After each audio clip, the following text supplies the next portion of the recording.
Andersen optaget af alt muligt andet end revolution. Han er på rejse rundt i et solbadet Danmark, langt fra blodsudgydelser og politik. Han modtages som en ung og lovende digter overalt. I Fåborg på Fyn sætter en ven søster brand i hans hjerte.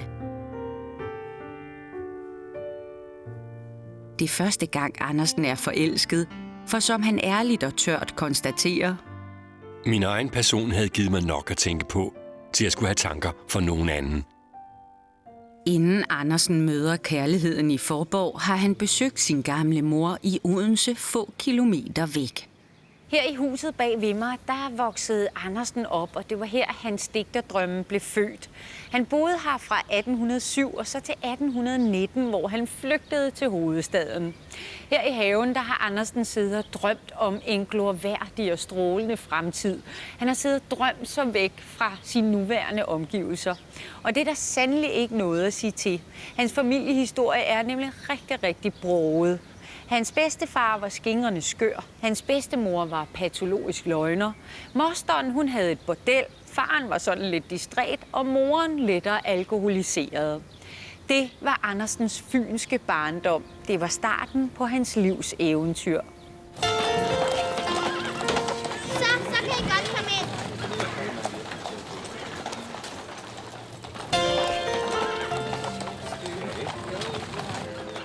På Andersens tid, der er Odense, det er Danmarks næststørste by. Her bor ca. 5.000 mennesker, og ligesom i resten af landet, så er der milevid forskel på rig og fattig.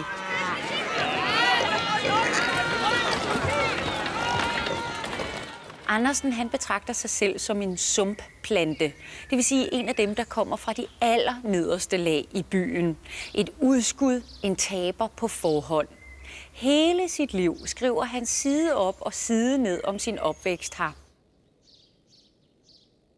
Det er som nogen kan blive digter ved de begivenheder, som hænder i hans barndom, så må jeg blive det.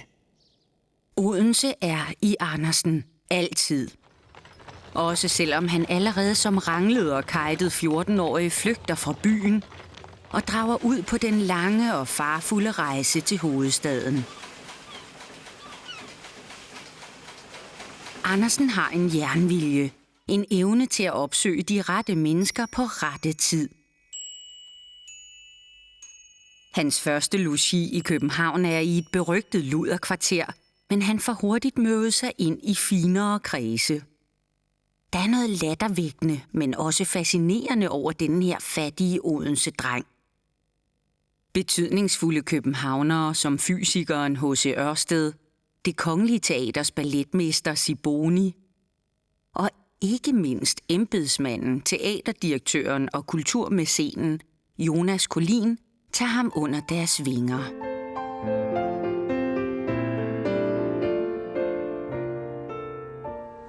Collin-familien bor først i Bredgade og senere her i Amaliegade ved siden af Amalienborg. Det er her, Andersen finder den tryghed og fællesskabsfølelse, som han aldrig fandt i Odense.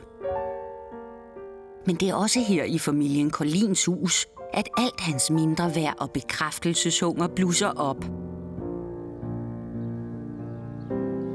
Familien Collin har al den dannelse og værdighed, som kommer af at vokse op under de bedste forhold blandt svaner. En af sønnerne, Edvard Collin, bliver genstand for årtiers had, forelskelse og frustration fra Andersens side. Romantiske venskaber blandt mænd er oppe i tiden, men forholdet mellem følsomme Andersen og fornuftige Edvard er mere en livslang magtkamp. Andersen er alt for forfængelig og pralende. Bare det, at han vil være berømt for enhver pris, det er simpelthen ikke værdigt. Andersen lader sig dog ikke tæmme og søger ind på Det Kongelige Teater, hvor Jonas Collin er meddirektør.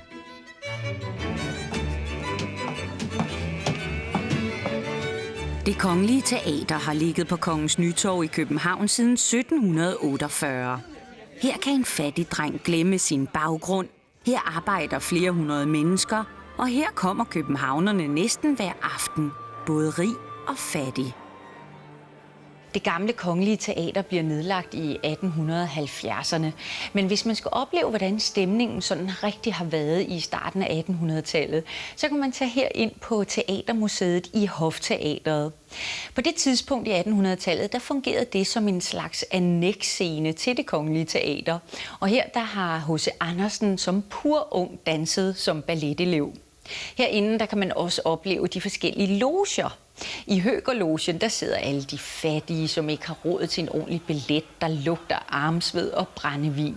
I den finere loge, der sidder de finere, dannede og mere kultiverede, men der stinker nu stadig af parfume.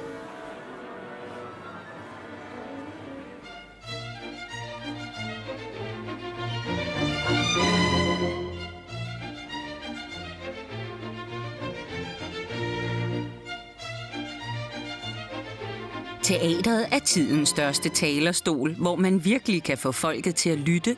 Måske. Folket kommenterer nemlig ivrigt alt det, der foregår på scenen.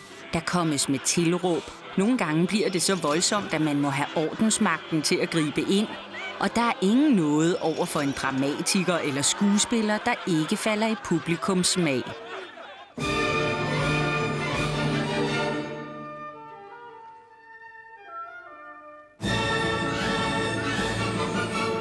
Et af de mest populære stykker er Elverhøj. Stykket er oprindeligt et bestillingsarbejde til brylluppet mellem kong Frederiks datter, Vilhelmine, og tronarvingen prins Frederik. Musikken er af Friedrich Kuhlau, og der er ikke sparet på de royale og nationale effekter.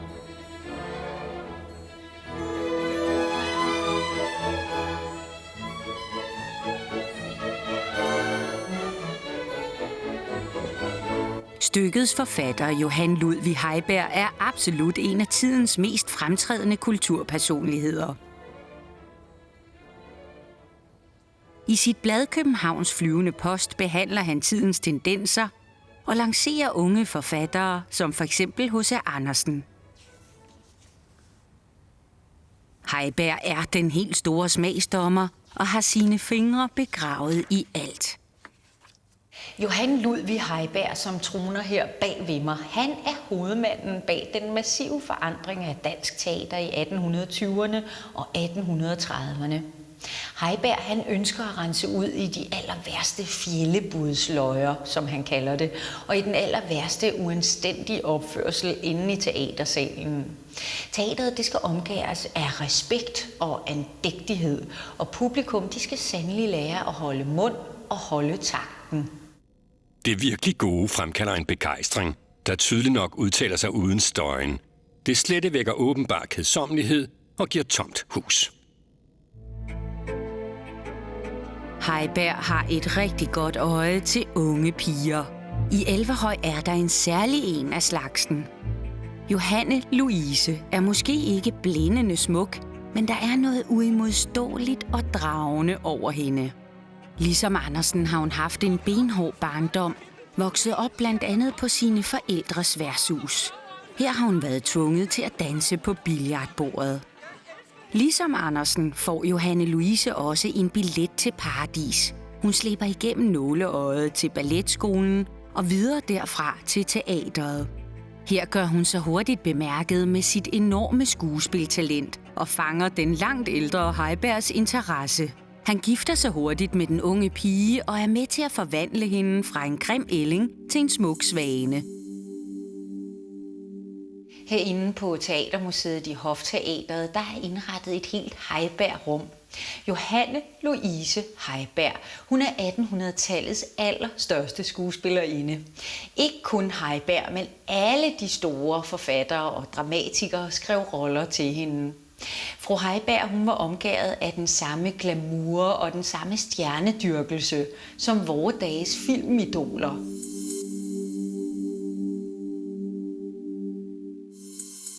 Selvom balletpiger og skuespillerinder på det her tidspunkt i hvert fald ikke bliver behandlet med den store respekt og ofte må ty til halvprostitution bare for at overleve, så hæver fru Heiberg sig over det hele. Herr Heiberg har nemlig opdraget hende til at være den perfekte guldalderkvinde. dannet, i kontrol og opvartende sin mand og sin svigermor. Fru Heiberg, ja, hun spiller de roller, som herr Heiberg har skrevet til hende, både på scenen og privat.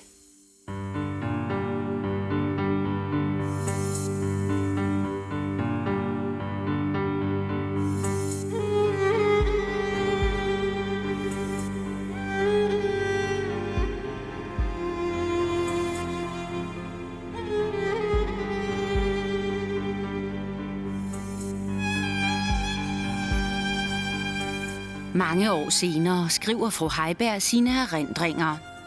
Det er et betydeligt værk om guldalderen og om alle de personligheder, der kom i Heibergs hjem. I bagklogskabens klare lys beskrives den unge Johanne Louise som en fugl i et bur.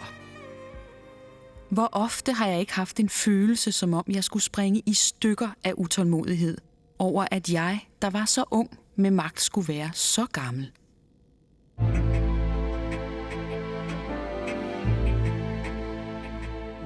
Johanne Louise og Johan Ludvig bor sammen med hans mor, Thomasine Gyllenburg. Hun er en sej, modig dame, der i sin tid som smuk ung kvinde lod sig skille fra Johan Ludvigs far, kritikeren P.A. Heiberg. Nu skriver hun meget ukvindeligt noveller, godt nok under pseudonym. Med en slags københavnerrealisme beskriver hun et helt nyt borgerskab. Her hersker den gode smag, og dydigheden er i højsædet. Der er ikke meget af hendes eget oprør over de kvindelige figurer. I 1820'erne og 30'erne, der vokser der et borgerskab frem for alvor. I kølvandet på det, der er en masse nye værdier og vaner. Det kalder man for biedermeierkultur. Her der handler det om familien, om den jævne romantik og den gode hverdag. Man er i en meget, meget lille og nær verden, og hjemmet er det helt store omdrejningspunkt. Her på Nationalmuseet, der er indrettet sådan en typisk guldalder biedermeierstue. Og det her, det er kvindernes domæne. Det her, de sidder og læser og broderer og leger med børnene. Og det kan altså faktisk godt minde lidt om sådan et gyldent fuglebur. For kvinderne, de er blevet iagttagere af livet uden for vinduerne, mens mændene, de deltager i livet uden for vinduerne.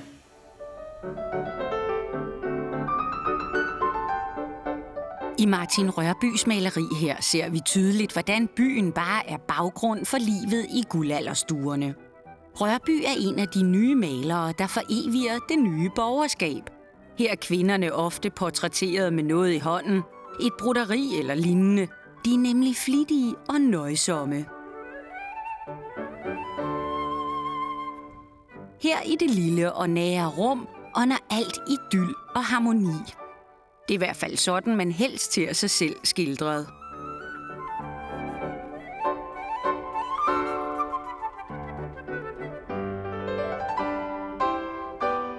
Fruen er hjemmets og børnenes samlingspunkt. Hun skal udstråle sødme og renhed. I hvert fald ikke sex. Faktisk anbefales det kvinder kun at dyrke sex en gang om måneden.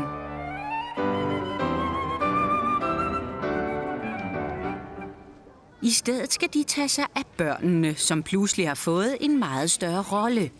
Inden for hjemmets 4 vægge er der oceaner af tid til læsning og højtlæsning. Et helt nyt marked dukker op for børnelitteratur.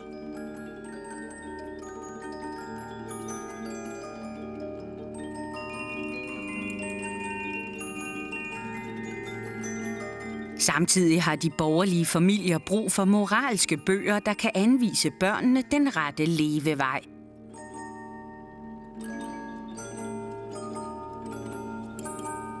H.C. Andersen har fra barnsben elsket eventyr. I midten af 30'erne begynder han at genskrive nogle af de gamle folkesagn fra Odense. På det tidspunkt har han skrevet flere voksenromaner, for eksempel Improvisatoren, som er hans store gennembrud, og dedikeret familien Collin. Det er meget finere at skrive for voksne end for børn. Og Andersen værger sig i starten mod at gå af eventyrvejen. Skrevet nogle eventyr for børn, om hvilke Ørsted siger, at når improvisatoren gør mig berømt, gør eventyrene mig udødelig. De er det mest fuldendte, jeg har skrevet, men det synes jeg ikke. Det synes mange af anmelderne heller ikke. De synes faktisk, at eventyrene mangler opbyggelighed og sømmelighed. Andersen skriver i øjenhøjde med børnene, og det er skadeligt, mener mange. Andre ser heldigvis, at han jo netop har en unik evne til at fortælle det svære og det vigtige i livet.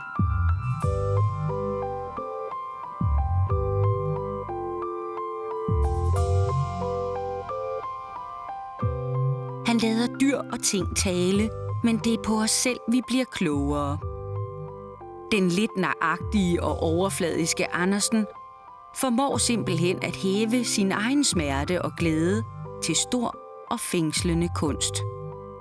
Og solen skinnede så varmt og så godt.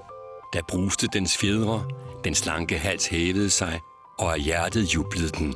Så megen lykke drømte jeg ikke om, da jeg var den grimme ælling. Det bliver ikke på teatret, at solen skinner på Andersen.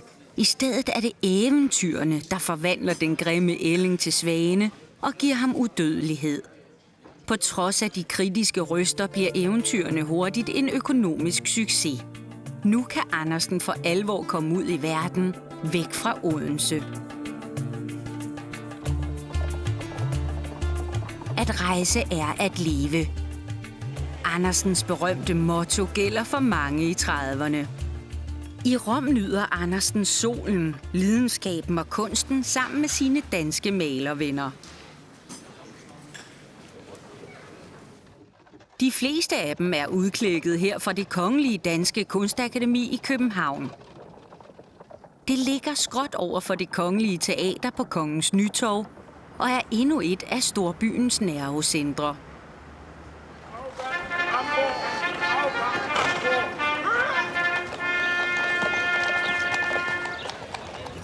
I 20'erne og 30'erne oplever dansk maleri et voldsomt opsving.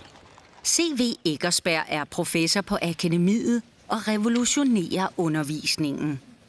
I gamle dage lærte eleverne kun at tegne efter model. Nu skal de male.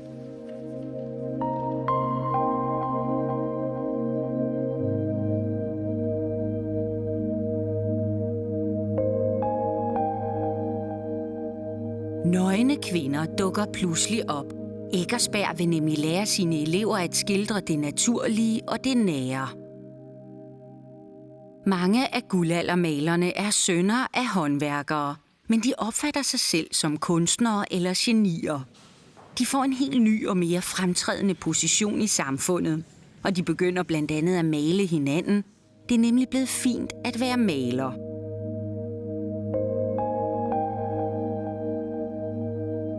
Her er dit selvportræt af Christen Købke, den største af dem alle.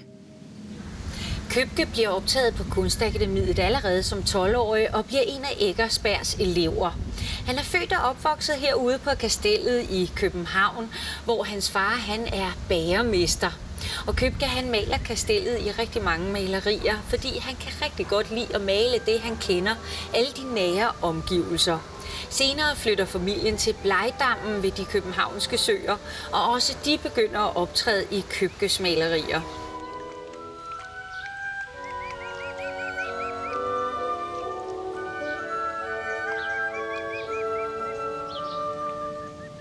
Han dør allerede som 38-årig og når aldrig at blive rigtig anerkendt af sin samtid. Hverken af det store publikum eller af Kunstakademiet, som simpelthen helt uhørt forkaster ham som medlem. Til gengæld så er Købke i dag udråbt til at være vores bedste guldaldermaler, og hans malerier sælges for millioner.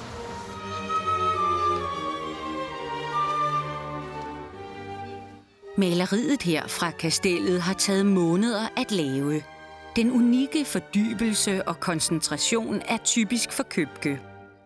Han har en fantastisk sans for farver og detaljer, og han skildrer det helt enkle, det udramatiske hverdagsliv.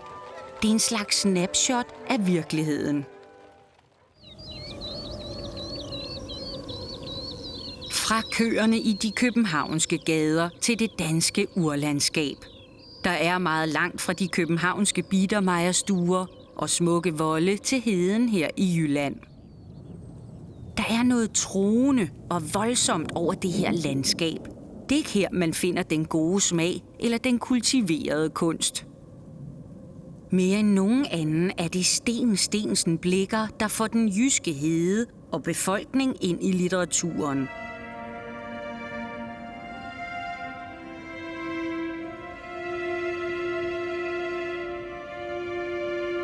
Han kaldes den jyske digter. Heden er hans kongerige. Pludselig er der noget kunst, der handler om andet end det, der foregår inden for de københavnske volde. Blichers noveller er ganske anderledes end Thomasine Gyllenburgs københavnerprosa.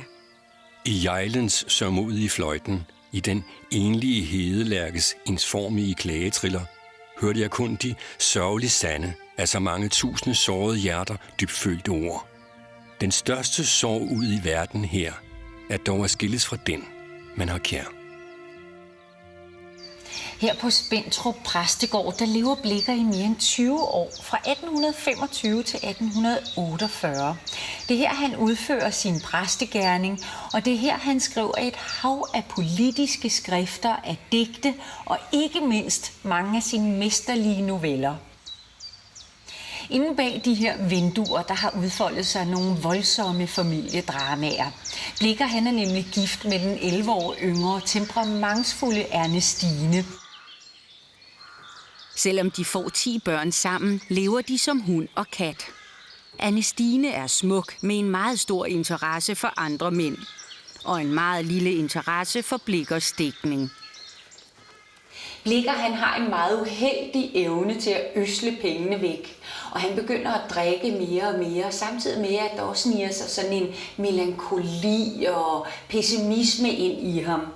Alligevel, eller måske netop derfor, ja, så er han eminent til at lave de her psykologiske, dybe portrætter. For eksempel af en utro kvinde, noget han jo har haft i sit eget hjem. Var vampyr andet end misfostre af en tøjleløs indbildningskraft? Der måtte jeg have set en af disse skabninger. Udvortes levende, indvortes livløse, legemer uden sjæle, kødmasser uden hjerte. Blicher hiver tæppet væk under Biedermeier-kulturen og viser bagsiderne. Det vækker afsky i København, for eksempel hos den gode smags forkæmper Heiberg. Men Andersen elsker ham. Blicher er digter, men også engageret samfundsborger. Der flyder simpelthen en lind strøm af idéer, tanker og ord fra ham. Ikke altid lige sammenhængende, men altid ud fra et bankende hjerte. Han blander sig hjertens gerne i politik. Det er der i det hele taget flere og flere, der gør. Den gamle tyran, kong Frederik, sidder stadig tungt på magten, som han har gjort det i snart 50 år. Hans motto er stadig, vi alene vide. Men der er flere og flere kritiske røster, og revolutionerne ude i Europa får Frederik til at tage et stort skridt, synes han selv. Han stifter 4 stænderforsamlinger, placeret i små fredelige provinsbyer rundt om i landet. Her kan de udvalgte sidde og diskutere offentlige forhold, dog ikke statsfinanser og udenrigspolitik. Østifternes stænderforsamling kommer til at ligge her i Roskilde i det gamle kongelige palæ. Her mødes 70 delegerede fra oktober 1835 og hele vejen frem til 1848. Det er ikke Gud og hver mand, der har valgret til de her forsamlinger. Tværtimod, faktisk er det kun 2% af den danske befolkning. Det er alle dem over 25, alle dem med fast ejendom og alle dem, som naturligvis ikke er kvinder. Samtidig så er de her stænderforsamlinger, de er rådgivende. Det vil sige, at de har faktisk ikke nogen reel magt. De kan rådgive kongen, og kongen han kan vælge at lytte til dem eller ej. Alligevel så er det en helt fantastisk ting, at man nu offentligt kan sidde og diskutere politiske forhold. Og man kan faktisk sige, at de få, de baner vejen for de mange. Snart vil også det danske samfund opleve, om ikke en revolution, så en radikal omvæltning. Heldigvis for kong Frederik når han dog ikke at opleve dette for ham skammelige fald for enevælden. Efter 50 år på magten dør Frederik i 1839. I mere end en menneskealder har han regeret Danmark, først som kronprins og så som konge. Han er blevet kaldt den sidste rigtige konge, elsket som landsfader og hadet som diktator. Han har passet på sit folk, men også holdt det i et jernhårdt greb. Andersen er i sorg over kongens død. Ikke mindst fordi premieren på hans nye teaterstykke med fru Heiberg i hovedrollen udsættes. Men også fordi kongen har været med til at bane vejen for den succes, Andersen nu oplever. I slutningen af 30'erne, der er Andersen han er blevet berømt, nærmest verdensberømt. Rundt om i Europa, der modtages han af de ypperste personer. Af konger, af fyrster og de allerstørste kunstnere. Den grimme ælling kan næsten ikke tro på sit held. Resten af sine dage, der betragter han sit liv som et smukt eventyr. Så rigt og lyksaligt, som han kalder det. Men nok så meget rigdom og berømmelse kan ikke helt viske barndommen fra Odense væk. Til sin død, der angribes han af depressioner og af voldsomme anfald af mindre værd. På bunden er han og bliver han outsider fra Odense.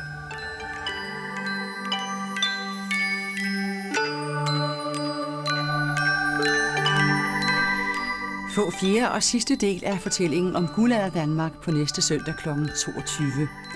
I Deadline lige om lidt fortæller forfatteren Jan Guillou om Sverige efter mordet på Anna Lindh.